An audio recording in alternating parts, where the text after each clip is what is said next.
E aí, galerinha do sexto ano, tudo bem com vocês? Meu nome é Ibis Fernando, eu sou professor de ciências e hoje nós iremos começar mais uma aula do EducaPE. Hoje é a aula de número 33. Iremos falar sobre a luz e o olho humano. Mas para falar da luz e o olho humano, vamos começar a falar dos raios de luz. Alguns filósofos gregos pensavam que nossos olhos emitiam raios que permitiam enxergar os objetos. Só nós é possível ver quando há luz no local. E aí que vem a óptica, que é uma área da ciência que vai estudar as manifestações que são associadas à luz, ou seja, sombras, cores dos objetos, imagens produzidas pelos espelhos e pelas lentes. Ou seja, as fontes luminosas, elas são vistas quando a luz que é proveniente delas vai atingir os olhos de alguém. Quando uma vela está acesa em uma sala, ela vai emitir raios luminosos em todas as direções. Isso aí vai permitir que uma pessoa ela consiga enxergar em qualquer lugar da sala. Os raios de luz, eles irão se propagar em linha reta em todas as direções. E como é que os raios de luz vai evidenciar ali os corpos que são iluminados? Como é que conseguimos ver os objetos que não vão emitir luz? Na escuridão, que é total, não é possível enxergar os objetos que não emitem luz. Na escuridão, só enxergamos os objetos se eles forem atingidos por raios que são provenientes de uma fonte luminosa, ou se eles estiverem iluminados. O objeto ele é enxergado por quê? Parte dos raios que são refletidos, eles irão chegar aos olhos do observador. E aí eu gostaria que esse slide estivesse na telinha toda para que vocês pudessem observar e entender melhor. A gente tem aí um objeto que está sendo iluminado e uma fonte de luz que está justamente emitindo esses raios que vai atingir esse objeto que está sendo iluminado. Só assim o observador ele vai conseguir enxergar esse objeto iluminado. E os raios de luz de uma fonte que é luminosa não vai interferir na propagação do raio de luz de outra fonte luminosa, ainda que o caminho de ambos eles podem se cruzar, né? Isso independente aí dos raios de luzes. Agora bora falar sobre o papel da retina e do cérebro.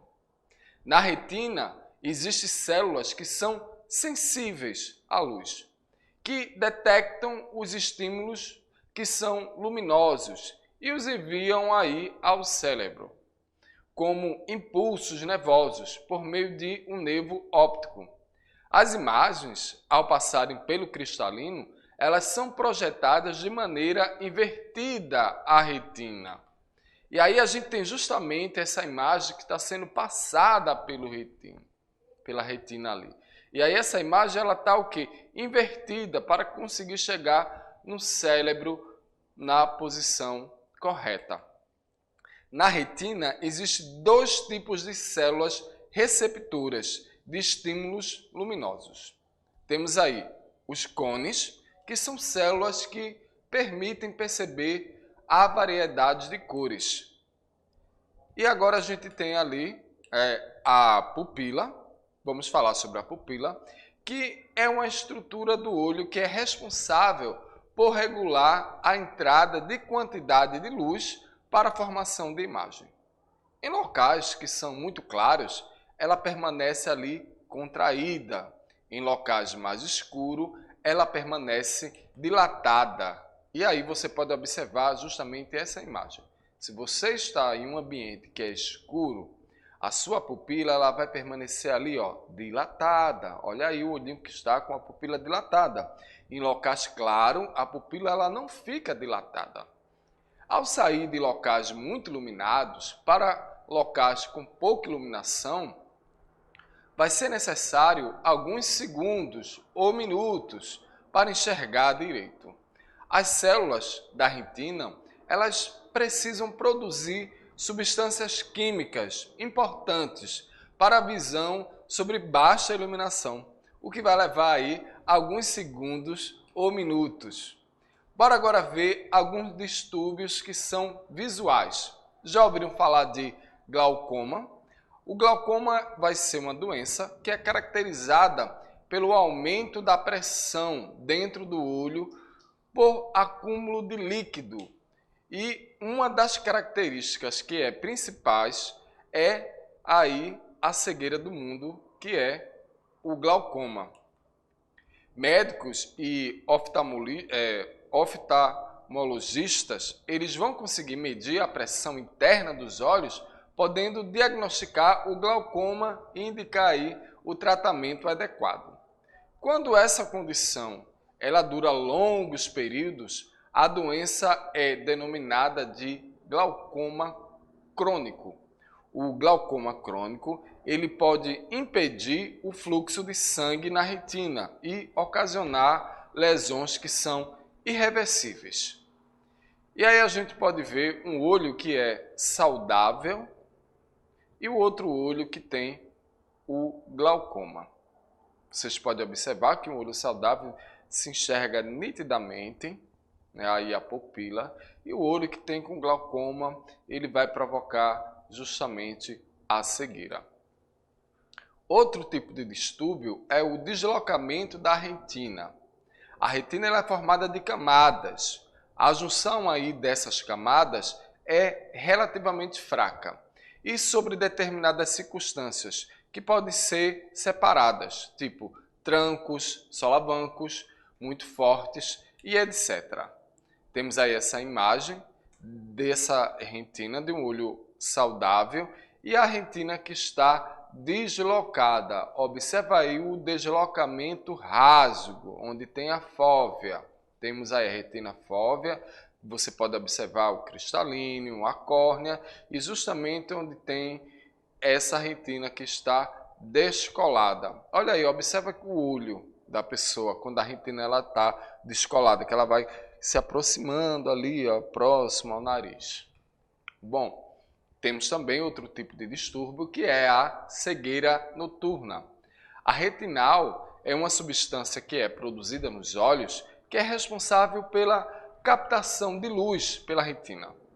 O ser humano ele necessita ingerir quantidades suficientes de vitamina A para produzir a retinal. A deficiência da vitamina A ela vai provocar a cegueira noturna e, consequentemente, a dificuldade de enxergar em ambientes poucos iluminados. Bom, temos também outro tipo de distúrbio que é a cegueira para cores. Um exemplo é o daltonismo, que é uma doença que o indivíduo nasce sem um ou dois ou três tipos de cones. Os cones, eles são células responsáveis pela captação de três cores, o vermelho, o verde e o azul. O cérebro, ele vai se encarregar de diferenciar as outras cores e tonalidades. Um indivíduo que é daltônico, ele é incapaz de distinguir certas cores ou até mesmo nenhuma delas. Agora bora falar sobre a lente do olho e a focalização de imagens.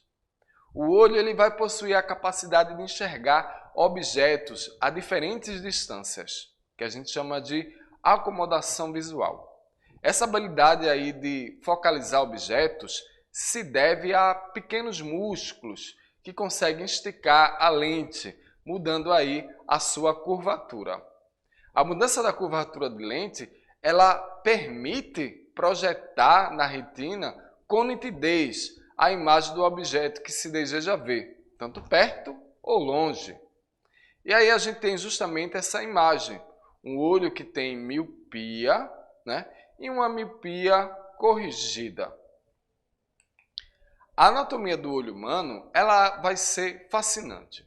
A córnea, o cristalino e a retina, eles irão trabalhar perfeitamente todos em conjunto de uma forma adequada. Infelizmente, nem sempre é assim.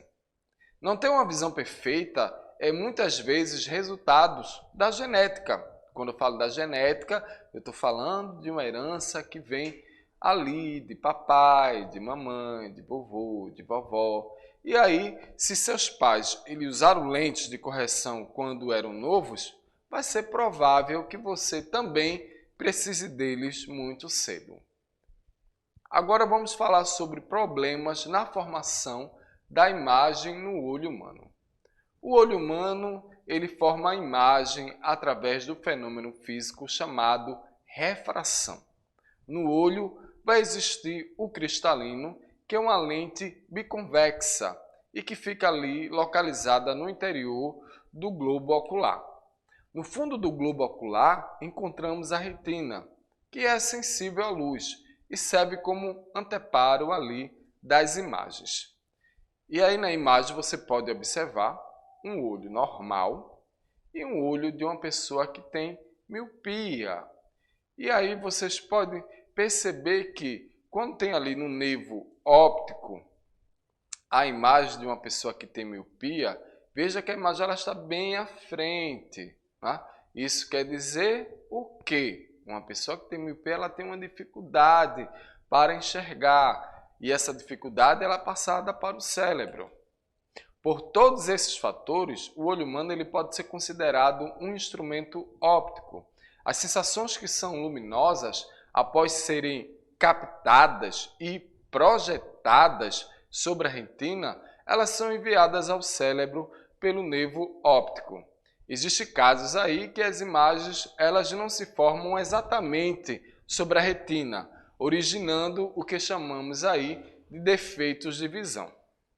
Esses defeitos eles irão ocorrer em razão de uma possível deformação no globo ocular, ou mesmo por defeituosa acomodação visual. Agora, bora falar ali da função das lentes na correção de imagens no olho humano.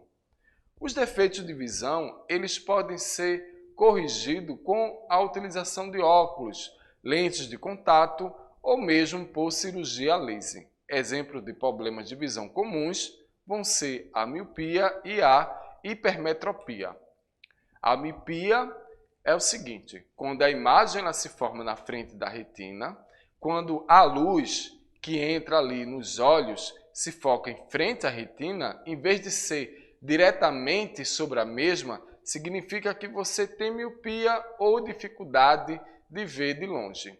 Os objetos que ficam à distância, eles vão ficar ali desfocados e pouco claros. Se tiver miopia, pode ser que os olhos eles sejam maiores do que o normal.